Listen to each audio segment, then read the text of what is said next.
Kesedihan itu melemahkan hati. Kesedihan itu melemaskan tekad kebaikan. Sedih itu kalau nggak kita kelola, itu bisa menghambat kita untuk bertumbuh. Nah, bagaimana kita memainkan rasa dalam diri, inner game? Kita perlu paham ada beberapa kaidah-kaidah dalam melepas kesedihan. Inner game. Bismillahirrahmanirrahim. Assalamualaikum warahmatullahi wabarakatuh. Teman-teman sekalian, selamat datang di seri video Inner Game. Ini adalah sebuah tema besar yang membahas tentang mindset dan heart set, ruang dalam diri. Bagaimana kita mengolah batin, mengasah kolbu dan pikiran kita untuk bisa bertumbuh jadi sosok yang lebih baik, lebih damai, tapi juga sekaligus produktif. Kita sama-sama mengelola rasa dalam diri untuk hidup yang penuh makna, hidup yang barokah, dan hidup yang berkualitas, insya Allah. Kenapa judulnya Inner Game? Karena segala sesuatu itu dimulai dari dalam diri. Dan tentu saja saya akan coba bahas ini dengan sudut pandang saya sebagai seorang muslim dan dengan pendekatan nilai-nilai Islam. Pada beberapa episode awal ini, kita akan mengupas bahasan tentang hambatan-hambatan internal. Hambatan yang ada di ruang dalam diri kita. Atau dalam istilah lain, sering kita sebut dengan inner block. Hambatan ruang dalam diri ini, itu bentuknya adalah rasa. Maka saya sebut juga beberapa hal ini dengan istilah hambatan rasa. Jadi yang akan kita banyak bahas dalam serial video ini adalah tentang rasa.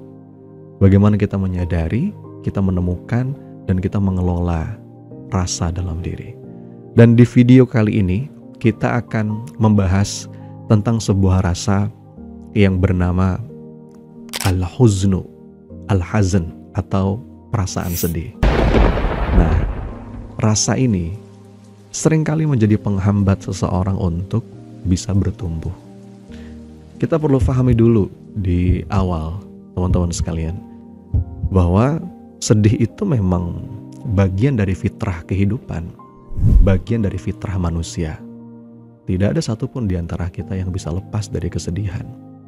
Bahkan termasuk juga para nabi, para rasul. Semua orang hampir bisa dipastikan pernah ngalamin yang namanya sedih. Nabi Yakub alaihissalam diceritakan dalam Quran. Beliau bersedih ketika kehilangan anaknya Nabi Yusuf alaihissalam, bahkan sampai putih matanya.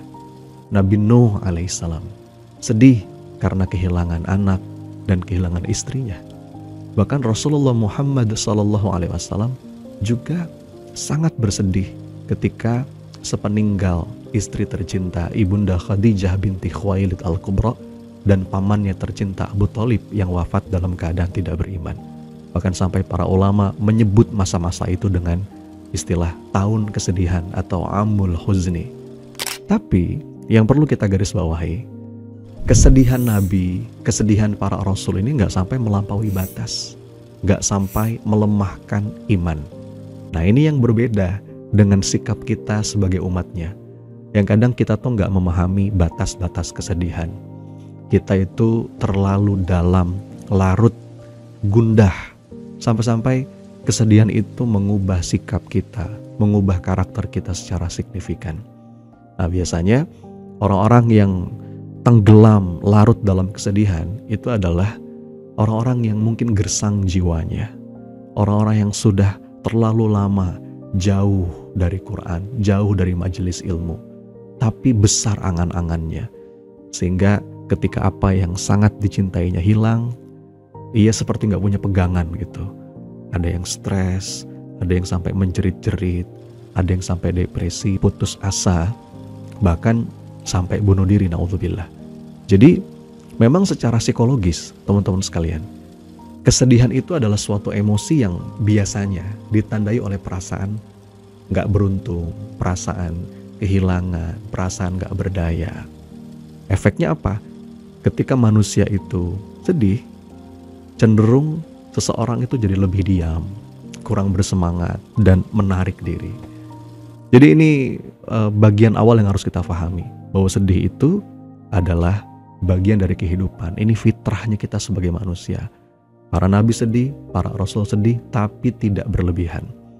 Kita belajar dari para ulama, ya, para sahabat, para nabi, para rasul tadi, bagaimana mereka bisa segera bangkit dan kembali berjuang tanpa memanjangkan kesedihan. Nah, masalahnya sindrom sebagian besar di antara kita itu suka memanjangkan kesedihan sampai seakan-akan Allah itu nggak mewujud dalam kehidupan kita. Dan ini bahaya teman-teman sekalian. Ada sebuah kalimat indah dari Al-Imam Ibnul Qayyim Al-Jauzi rahimahullah. Beliau bilang begini, kesedihan itu melemahkan hati. Kesedihan itu melemaskan tekad kebaikan.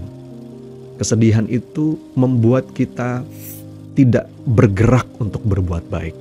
Bahkan kalimat akhirnya kata Imam Ibnul Qayyim, la syai'a ahabbu ila syaitani min huznil mu'min. Tidak ada sesuatu yang lebih disenangi syaitan melebihi kesedihannya orang-orang yang beriman. Nah, jadi ini perlu kita sadari. Sedih itu kalau nggak kita kelola, itu bisa menghambat kita untuk bertumbuh. Bahkan ini menjadi salah satu hal yang membuat setan itu bergembira. Ya. Nah, bagaimana kita memainkan rasa dalam diri, inner game? Kita perlu paham ada beberapa kaidah-kaidah dalam melepas kesedihan. Yang pertama, rumus awal untuk melepas kesedihan itu adalah ABC. Nah, gampang diingat ya. Rumusnya itu ABC. ABC itu apa? A itu artinya akui. Akui kalau kita sedang sedih. Jangan denial. Para nabi pun sedih kok. Pernah ngalamin yang namanya sedih. Jadi akui itu. Bahkan ada sebuah kalimat yang sangat indah dari Nabi Yakub alaihissalam yang Allah abadikan dalam Quran. Ketika dia sedang sedih, qala innama ashku bathi wa huzni ilallah. Aku sedih dan aku mengadukan segala kesedihanku kepada Allah. Jadi akui kalau kita ngerasa sedih, nggak apa-apa, kita manusia. It's okay not to be okay. Kita nggak harus selalu baik-baik saja. Ada masanya mungkin kita ngerasa nggak baik-baik saja. Akui itu. Kemudian B. B itu apa? Beri waktu. Dalam bahasa lain saya sebut dengan jeda. Ya. Dalam jeda itu momentum kita untuk mengadu kepada Allah. Setelah mengaku, maka yang kedua mengadu. Mengadu dalam ibadah, mahdhah, dalam sholat. Kita melakukan self-reflection, mendekatkan diri dengan Quran lewat zikir. Nah, itu salah satu upaya kita untuk bisa menghilangkan sempitnya dada yang disebabkan oleh rasa sedih. Dan di samping itu ternyata Allah yang Maha Pengasih dan yang Maha Penyayang itu juga punya memberikan kita sebuah obat yang sangat efektif. Apa nama obat itu? Nama obat itu adalah waktu. Ya. Jadi seiring berjalannya waktu, itu secara psikologis sebetulnya kalaupun kita ngerasa sedih, kesedihan itu akan pelan-pelan berkurang dan menghilang. Maka jeda ini menjadi kaidah penting untuk kita bisa melepas kesedihan. ABC, A tadi akui, B itu beri waktu, dan C ini juga gak kalah penting. Apa itu C? Curhat. Menyampaikan apa yang kita rasa, mengekspresikan apa yang kita rasa. Boleh gak sih kita curhat sama manusia? Boleh kok, gak ada larangan. Tapi pastikan kalaupun kita mau curhat sama manusia, curhatlah kepada orang yang tepat, orang yang bijak. Kita curhat dalam rangka memang ingin menemukan solusi, ingin meminta pandangan, bukan curhat kepada semua orang. Tapi di atas itu semua, sebaik-baik tempat curhat adalah ketika kita sujud di atas sajadah, ketika kita sholat, curhat kepada Allah. Ada banyak sekali doa yang diajarkan oleh Rasulullah, teman-teman sekalian. Saat kita ngerasa gundah, saat kita ngerasa sedih. Di antaranya Rasul mengajarkan kita sebuah doa, Allahumma inni a'udzubika minal hammi wal hazan, wa a'udzubika minal ajzi wal kasal, wa a'udzubika minal jubni wal bukhl, wa a'udzubika min ghalabati daini wa qahri rijal. Ya Allah, aku berlindung kepadamu dari rasa sedih, duka cita, kecemasan, berlindung dari rasa lemah, rasa bakhil, pengecut, kesewenang-wenangan manusia, Ini doa yang sangat indah. Ada lagi sebuah doa yang diajarkan oleh Nabi Musa, Rabbi syrah li sadri wa yassir li amri wahlul 'uqdatam min lisani yafqahu qawli. Ya Allah, lapangkan dadaku, mudahkan urusanku. Jadi kalau kita buka Quran, kalau kita membaca sabda-sabda, pesan-pesan dari Nabi SAW, kita akan menemukan banyak sekali ungkapan curhat dari para kekasih Allah. Ada lagi sebuah doa yang sangat indah yang dipanjatkan oleh tentara Tolut ya, ketika melawan tentara Jalut yang itu lebih kuat, lebih perkasa. Kita bisa lihat misalkan dalam Quran surat Al-Baqarah ayat 250. Doanya, Rabbana afriq alaina sabran wa thabbit aqdamana wansurna 'alal qaumil kafirin. Duhai Allah, duhai Rabbi, limpahkanlah kesabaran pada kami, kokohkan langkah kami, dan tolonglah kami ya Allah menghadapi orang-orang kafir. Ini indah sekali. Belum lagi doa dalam Quran surat Al-Kahfi, Rabbana atina min ladunka rahmah wa hayyi' lana min amrina rasyada. Duhai Rabbi, berikanlah rahmat kepada kami dari sisimu ya Allah, dan sempurnakanlah bagi kami petunjuk-petunjuk terbaik dalam urusan kami.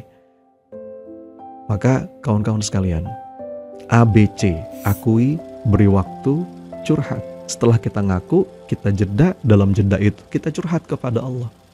Allahumma la sahla ila ma ja'alta sahla wa anta taj'alul hasna idza syi'ta sahla. Ya Allah, tidak ada kemudahan kecuali apa yang kau buat mudah. Ya Allah, dan tidaklah engkau menjadikan kesedihan, menjadikan kesulitan, kecuali pasti setelah ini ya Allah, engkau akan menjadikan semua ini mudah. Jadi itu beberapa kalimat-kalimat ya, munajat mesra yang Allah contohkan kepada kita lewat Quran, dan juga apa yang Nabi ajarkan kepada kita lewat pesan-pesannya.